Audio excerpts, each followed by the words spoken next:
Good afternoon, everyone, and thank you for joining us. I'm glad to be joined today by our Health and Human Services Secretary, Kate Walsh, and our Department of Public Health Commissioner, Robbie Goldstein. I also want to thank our partners in the legislature, including Speaker Mariano and Senate President Spilka. I also want to thank our friends in labor, particularly the Mass Nurses Association and SEIU 1199. And thank you to the Mass Hospital Association, the League, and Healthcare for All, who worked closely with us to develop a strategy that makes sense for each region. Today, I am happy to announce that Massachusetts is taking steps to save and keep operating the 5 remaining Steward hospitals in Massachusetts. And in doing so, we are protecting access to care in those communities and preserving jobs of thousands of hardworking women and men who work at these hospitals. And let me just say at the outset, none of us wanted to be here in the first place. This is not something that Massachusetts created. It was something that was created by the greed and the exploitation of an individual, Ralph De La Torre, and members of his team. De La Torre's actions brought us to nearly the brink of collapse here in Massachusetts at all 7 of the Steward hospitals. From the outset, we have worked hard as a team to confront the reality of the situation and to work as best as we could and as quickly as we could to save hospitals, to save jobs, and preserve access to care for our residents. From the outset, the goal has been of Kate Walsh, of Robbie Goldstein, our entire team has been to save as many hospitals as possible after De La Torre and Steward bankrupted them. I am so grateful to Kate Walsh for her experience, her leadership, her compassion, particularly in this time. And I am so grateful that she accepted my call well over a year ago to become Secretary of Health and Human Services, not knowing or expecting that something like this could happen. But there was no better person, not just for my administration, but for this state, to have at the helm during this challenging time than Secretary Walsh, and I thank you for that. I also thank Commissioner Goldstein, who we're very, very fortunate to have leading DPH. Dr. Goldstein leads with compassion. He leads with sensibility. He has been working incredibly hard over the last several months. His teams have been on the ground at Steward hospitals, monitoring care, working to ensure access to care, the protection of patients, and the protection of communities. And he has listened and will continue to listen, along with his team and our administration, to the concerns of communities affected by Steward's actions. But to bring us back to this moment, here's what I am very, very pleased to be able to announce. We now have reached agreements by which 3 highly qualified healthcare leaders will be purchasing and taking over the operations of 4 of these hospitals. Boston Medical Center will purchase Good Samaritan in Brockton. Lifespan will purchase Morton Hospital in Taunton and St. Anne's Hospital in Fall River. And Lawrence General Hospital will purchase both hospital campuses of Holy Family in Haverhill and Methuen. We are grateful for their partnership and their commitment to not only maintaining the quality of care, but to improving the quality of care in these communities. And I am personally so grateful that these entities are now taking over as acquirers of these hospitals. We're also grateful to the legislature, to all the members of the legislature, but particularly those representing districts whose residents have been affected by this news. We have worked with the legislative leadership to develop what we believe is a fiscally responsible financing plan to make sure we are able to finalize these deals. Which brings me to St. Elizabeth's. St. Elizabeth's also received a highly qualified bid from an excellent hospital operator. Unfortunately, after endless go-rounds, back and forth in negotiations, the landlord has refused to move.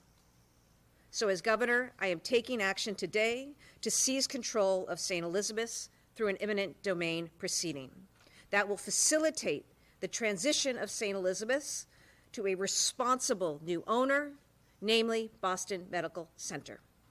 This will make sure that the hospital continues to stay open and operating in that community. And it means that with today's news and the work that has been done, we have preserved and will keep open and operating 5 of the 7 Steward hospitals that went bankrupt. I also want to say something about Kearney and Neshoba because the news today is good, but not for everyone. And as governor, I understand that.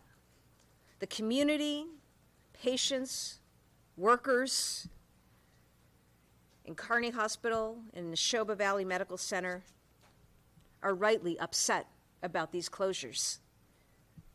And I want them to know that I am too. I am really upset about what Steward did, which was to run them to the point that after an exhaustive process, unlike the other hospitals, there was no hospital operator willing to come forward with a bid to continue operations of those facilities. That's why those hospitals are set to close. It's because of Steward, and because what Steward did in running them to the ground. So it's an incredibly upsetting reality. Know that our administration will continue to work with those communities to do the best we can in bringing the urgency to safely transitioning care and supporting our workers. And it's why our administration has committed $30 million to keep these hospitals operating and offering care for an additional time. I want to thank our Labor and Workforce Development Secretary, Lauren Jones, and her team. They continue to be on site at both Kearney and Neshoba, providing services and connecting workers to jobs. We've met with 450 workers already, and we want to ensure that every worker finds a job, and our administration won't stop until that happens. And we will continue to be in dialogue with those affected at Kearney and at Neshoba. But today is a very important day, and I wasn't sure we were ever going to see this day happen. From where we began many, many months ago with Steward pulling the rug out from all of us in Massachusetts, I wasn't sure that we were going to be able to get here.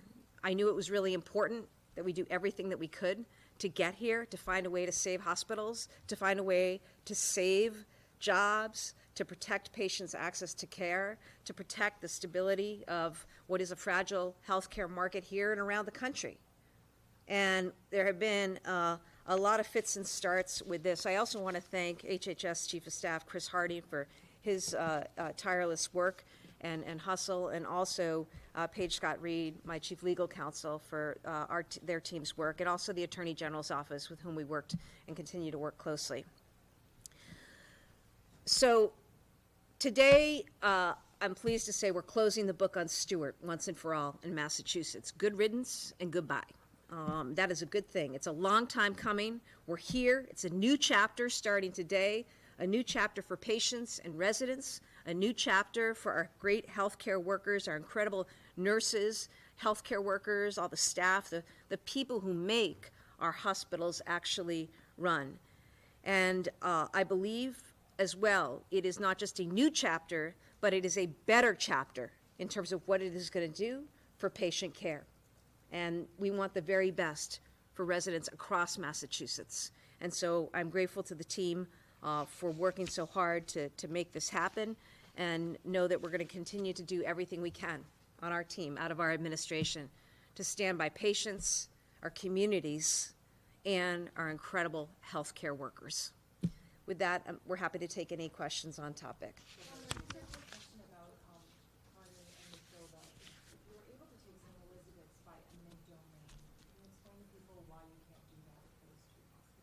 because we don't have an operator. That's the difference, Sherman. And it just goes to the damage that Delatorre and his team did.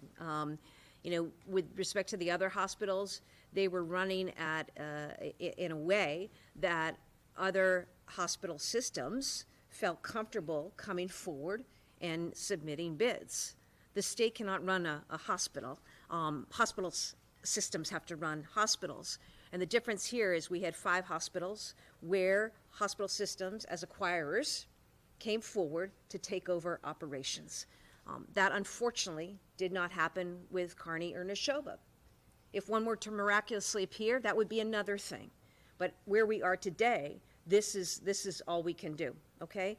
I am taking control of St. Elizabeth's. We are taking back. Remember, the property is owned by Apollo, and what is going to happen there is the state is going to take that property, and we are going to work to transition the hospital to Boston Medical Center, which submitted, in contrast to Kearney and Neshoba, a bid to continue to operate that hospital. And what about Norwood Hospital? Where does that fall in? Norwood's not in the mix right now. Norwood right now is under bubble wrap. As you know, it was in the process of construction, and that was shut down many, many months ago by the lenders, and we'll see what happens with Norwood at some point in the future. But Norwood was not providing care, and my job was to make sure that hospitals that were providing care are dealt with and transitioned.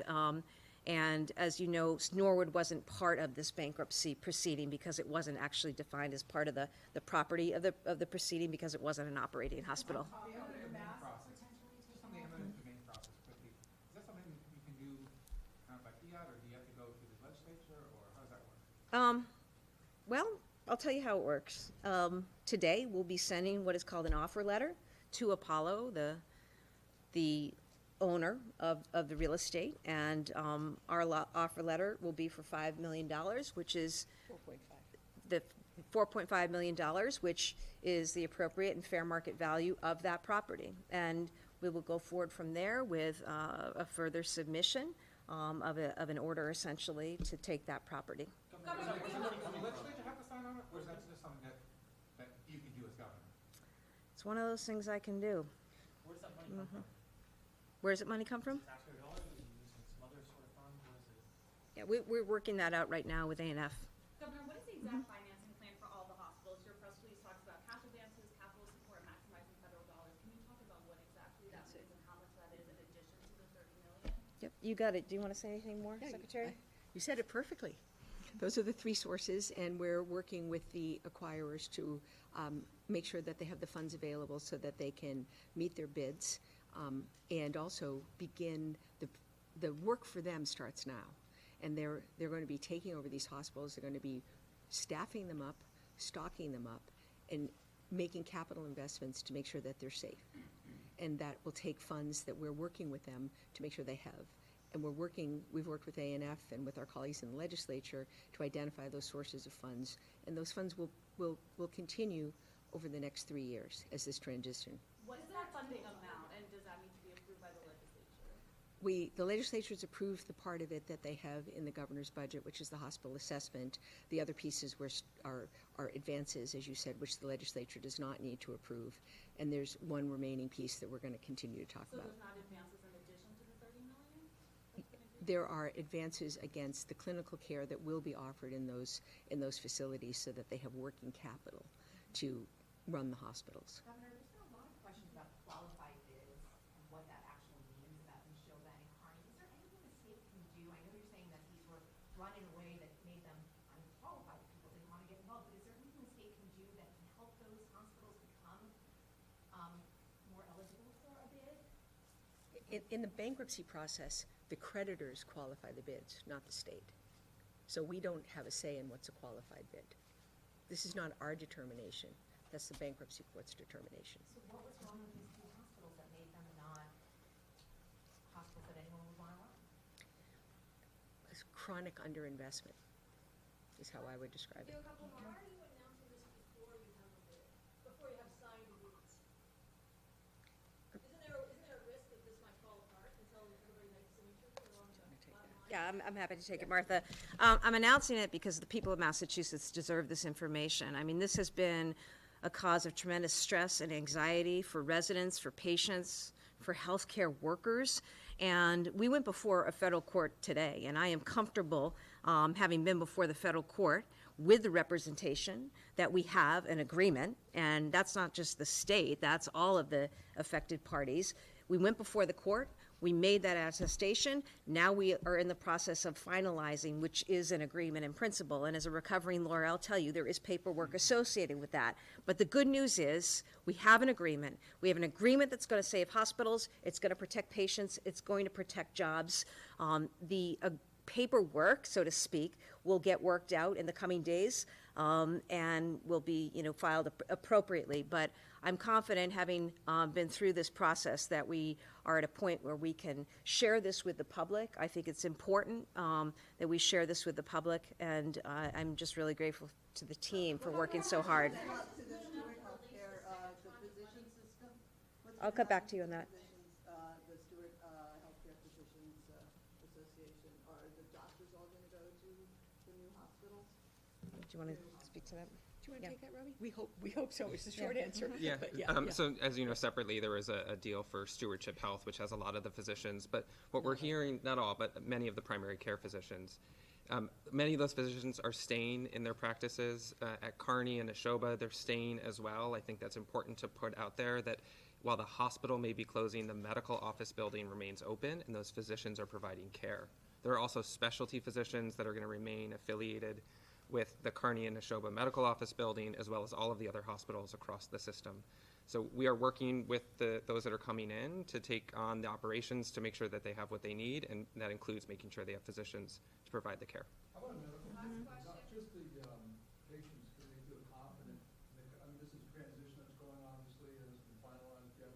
Can people feel confident to go to these hospitals and get the care that they need? Absolutely. We've been in these hospitals since really February, actually the end of January. We've been there daily, monitoring the quality of care, the access to supplies, the staffing that are in each of the hospitals. We'll remain in the hospitals through the transition for as long as we need to be there, to make sure that we can guarantee for every person in Massachusetts, you can walk in to St. Elizabeth's and get high quality care. Can you share if Mass has expressed interest in enrolling? I'm sorry, what? Has Mass expressed an interest at all in enrolling? Not that I know of. Last question. Yep. Can you clarify the timeline to get these deals finalized and when Steward would be fully out of the state? Not soon enough, but effectively they're out of the state with what we're announcing today. I mean, the paperwork is going to be done in terms of finalizing the agreements with the new acquirers. That could be days, it could be a few weeks, but know that everybody is working just as quickly as they can to get those agreements in place. As you can imagine, it's pretty complicated to prepare these agreements, all of what's included, but I'm confident, the teams are working as quickly as possible to get that done. And was there someone else? That was it? Okay. Yep. Yeah. So, I'm sorry, what?